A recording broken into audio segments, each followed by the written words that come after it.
G'day. You know there's only two types of people in the world, right? Horse lovers and the other kind. If you're a horse lover, you are in the right place. I'm Tony Lander and I want to talk to you about the Equestrian Fast-Track Summit. But before I do that, I want to ask you a question. Would you like to go faster in your horse journey from here to the future?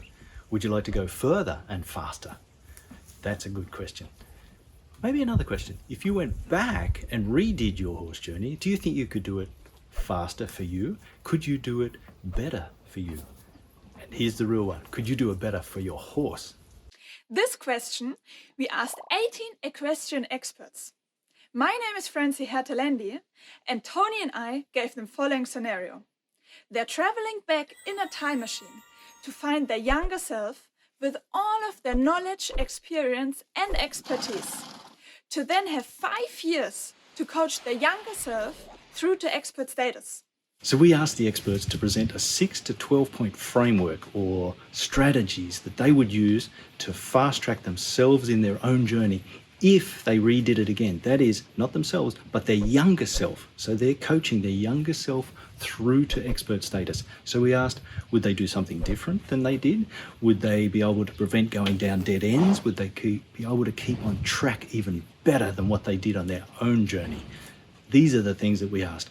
We have experts from all over the world, from areas like dressage, jumping, working equitation, horsemanship, riders' fitness, and many more.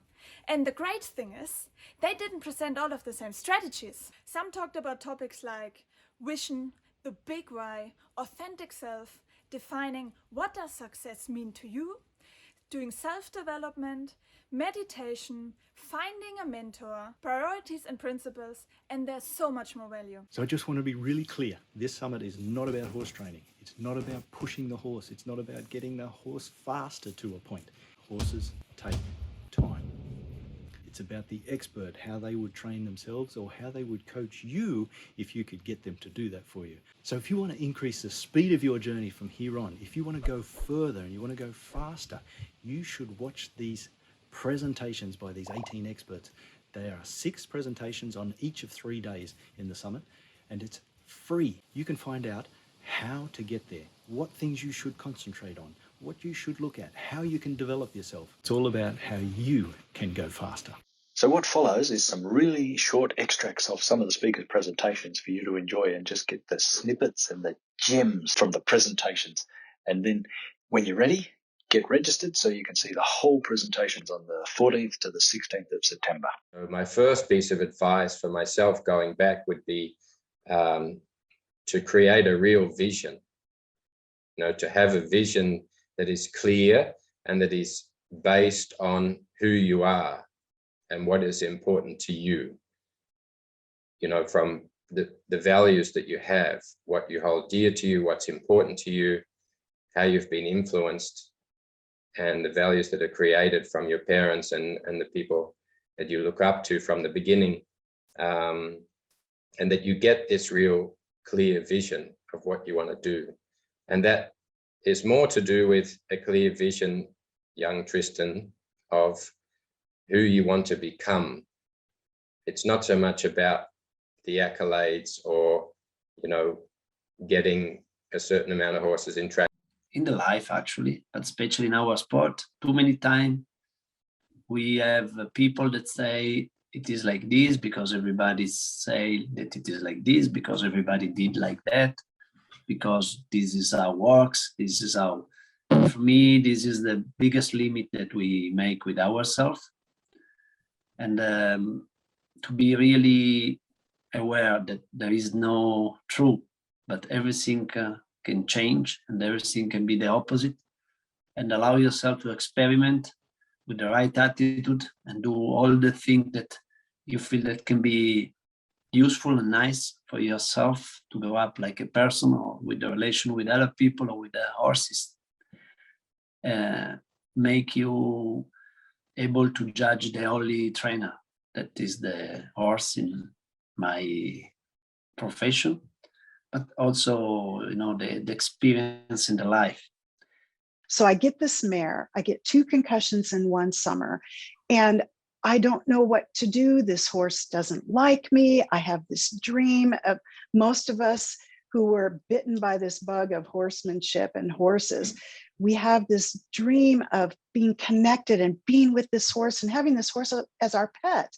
And there's nothing wrong with having a horse as a pet. I advocate that. But when they do things that hurt us physically and emotionally, we become disillusioned. Why is this horse being that way? Why don't they like me? What am I doing wrong? And that was the first thing I did, was I looked at myself. So for me, it was, what can I change? What am I missing? How come she doesn't like me? The human body has an amazing capacity to change, and that we really have bodies that have a blueprint of design. That means how our bones are put together, how our joints work, and the soft tissue that supports that. And I think that is the biggest lesson that we collectively have forgotten, and or because collectively we don't believe in that, we don't treat things like that. And I kind of think that this is a perfect time. I think the time is ripe, because we are experimenting with these things in horses. How do we train horses to have better posture, that type of thing. That the most important communication tool that we have is the human body. The moment we get in the saddle, we are speaking to our horses. It doesn't matter how much book knowledge we have about where the legs should go and how we should do things. Nobody can ignore gravity. Besides just working with the horses and the animals, because versatility is such a big deal and psychology is such a big deal, I would most certainly encourage myself to study earlier with some of the great practical psychologists. I studied with Tony Robbins, and I was fortunate enough to go to his events and walk on fire and do all these crazy things that you do. But I would say that came later, and I would love it if it had come earlier. I would say get down to those places where you go and meet those people that are at the peak of leadership and communication, and see how that crosses over. We call ourselves teachers rather than trainers, because we have to get the people to work on themselves rather than on the horse. Like, what's his name? Ian Francis. Yes. Ian Francis, horseman, and he said, if you work on a horse, that horse gets better. But if you work on yourself, every horse gets better. That's kind of the gist of the whole thing. But if you have a horse really can teach you and give you the feeling how you have to position your leg, how you to get precision with your body, how the pressure in the reins. If you learn with that horse, okay, then you can introduce in your horse. But one of the both, they need to teach each other. It's like sometimes if you have, normally I like when the horse, it's very master, a good master teacher for the persons, and then the persons, they can improve. Because, well, you imagine, I don't know your level of riding, but if you're not very experienced, but if I give you a horse to make easy flying change, I just have to tell you, change the legs, put this leg back or this leg back, and the horse do it. Immediately, you started to follow, oh, okay, oh, this, oh, okay. Immediately, you get it the feeling, more experience, you get it better and better and better. And it's this is, I think it's the most important thing. You need a teach-it horse, this for sure. And then you introduce all the techniques to the student, but it's important the horse know how to do.